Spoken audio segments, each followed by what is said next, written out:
अस्सलाम वालेकुम पाकिस्तान। मेहदी हसन हाजिर है आज की ताज़ा तरीन रिपोर्ट के साथ। नाजरीन, पाक फ़ौज ने आज क्लियर मैसेज कन्वे कर दिया है उन तमाम सहूलतकारों और फैसिलिटेटर और बेडर्स को कि जो साने 9 मई के ज़िम्मेदारों को बचाना चाहते हैं, उनके सहूलतकारों को, उनके मास्टरमाइंड्स को बचाना चाहते हैं। ये क्लियर मैसेज आज की प्रेस कॉन्फ्रेंस में DGI SPR ने दिया। इस पर मज़ीद गुफ्तगू करेंगे, लेकिन उससे पहले आपसे गुजारिश है कि आप हमारे चैनल को सब्सक्राइब कर लें।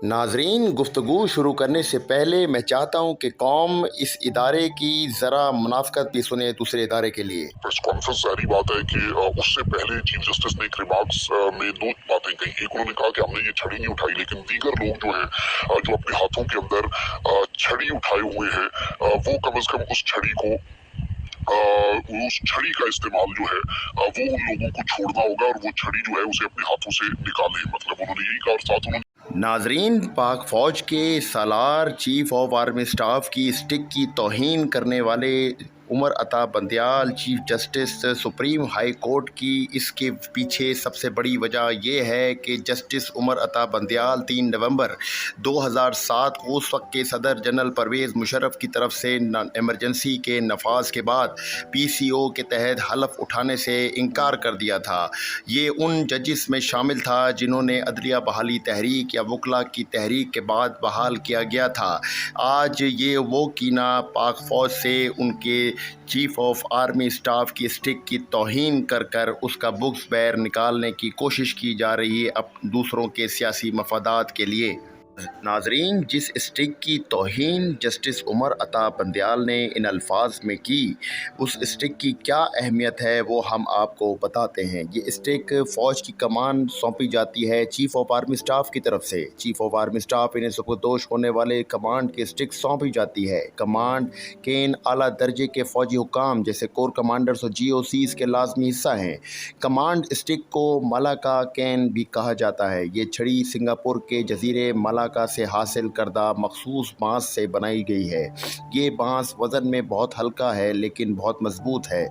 मलाका कैन की छड़ी फौज में महज कमांड की अलामत है और लाठी टूट जाने की सूरत में, जो कि अब तक कभी नहीं हुआ, आर्मी चीफ के इख्तियारात मुतासिर नहीं होते। जैसा कि माहिरीन कहते हैं कि ताकत सिर्फ ओहदे में होती है, लाठी में नहीं। ये अल्फाज सोचने चाहिए जो कि इस स्टिक की तौहीन करते हैं। पाकिस्तान के अलावा भारत, श्रीलंका और बरतानिया में मुसल्लह अफवाज के आला अफसरान के पास भी इसी बांस से बनी लाठियां हैं। पाकिस्तान की फ़ौजी रिवायात के मुताबिक आर्मी चीफ और दीगर कमांडरों के लिए मखसूस मौके पर कमांड स्टिक साथ रखना लाजमी है। कौमी परचम की हिफाजत करते हुए, गार्ड ऑफ ऑनर वसूल करते हुए और परेड का मुशाहिदा करते हुए फ़ौज की कमानों को लाठी अपने साथ रखना चाहिए। पाकिस्तान में आर्मी चीफ के अलावा कोर कमांडर्स और जनरल ऑफिसर कमांडिंग GOC के पास भी कमांड स्टिक होती है। दूसरी तरफ बाज़ मौके पर कमांड स्टिक को भी दूर रखा जाता है। आर्मी चीफ जब भी सदर, वज़ीर आज़म या किसी और आला शख्सियात से मिलते हैं तो स्टिक ऑफ कमांड इनके साथ नहीं होती है। नाजरीन, ये थी तारीख़ उस स्टिक की जिसकी तौहीन सुप्रीम कोर्ट के चीफ जस्टिस ने की।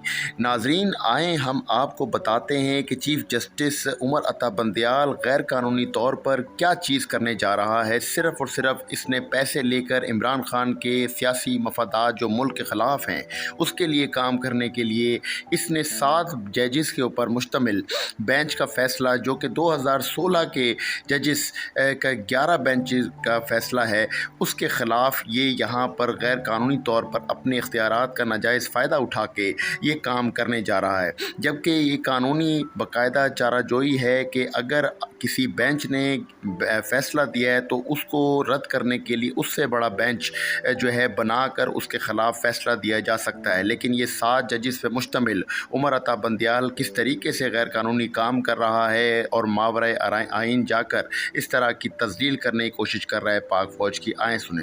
एक मिरासी अपने माँ के पास गया और कहा, मुझे आज पता चला और चौधरी ने भी फैसला दिया है कि मेरा असल बाप अब्बा नहीं बल्कि चौधरी है। ये सुनकर उसकी माँ ने उसे जोरदार थप्पड़ मारा और बोला, बेशरम, इस फैसले से तू जीता नहीं बल्कि हरामी डिक्लेयर हुआ है। यही कुछ आजकल बंदियाली बेंच करने की कोशिश कर रहा है। सुप्रीम कोर्ट 2016 में 6 के मुकाबले में 11 से मिलिट्री कोर्ट्स के कयाम के हक में फैसला दे चुकी है और बंदियाल साहब इन 11 का हिस्सा थे।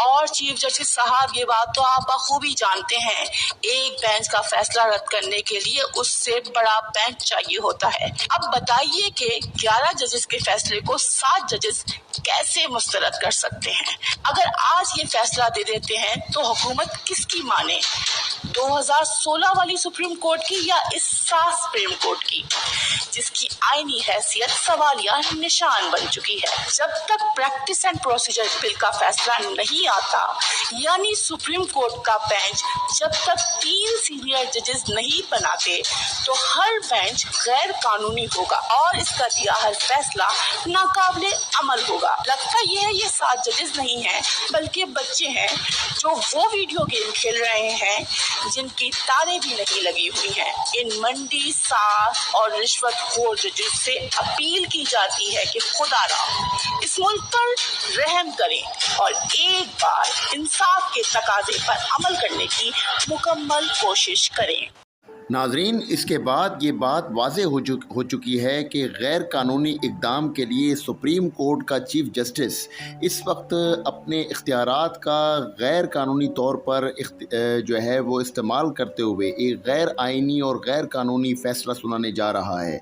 यहाँ पर इन जैसे जजेस जिन लोगों ने चौधरी इफ्तिखार की सरबराही में करप्शन की, ना सिर्फ करप्शन बल्कि जुडिशल सिस्टम और कानून की धज्जियाँ उड़ाने में इन जजेस ने कभी भी कोई कसर नहीं छोड़ी, वो उन 9 मई के ज़िम्मेदारों को, हैंडलर्स को और उनके ओपेडर्स को, उनके फैसिलिटेटर्स को और उनके मास्टरमाइंड्स को बचाने की कोशिश कर रहे हैं चंद पैसों और सिक्कों के लिए, जो कि पाक फ़ौज के बाकायदा आर्मी चीफ़ ने और उनके नुमाइंदे ने इस बात को बावर कर दिया गया है कि तुम्हें ये इख्तियार नहीं कि हमारे शोहदा की तज़लील करने वालों को तुम अपने चंद टकों के लिए माफ़ करवा दो या कानून का गैर कानूनी तौर पर इस्तेमाल कर कर उनको बचा लो।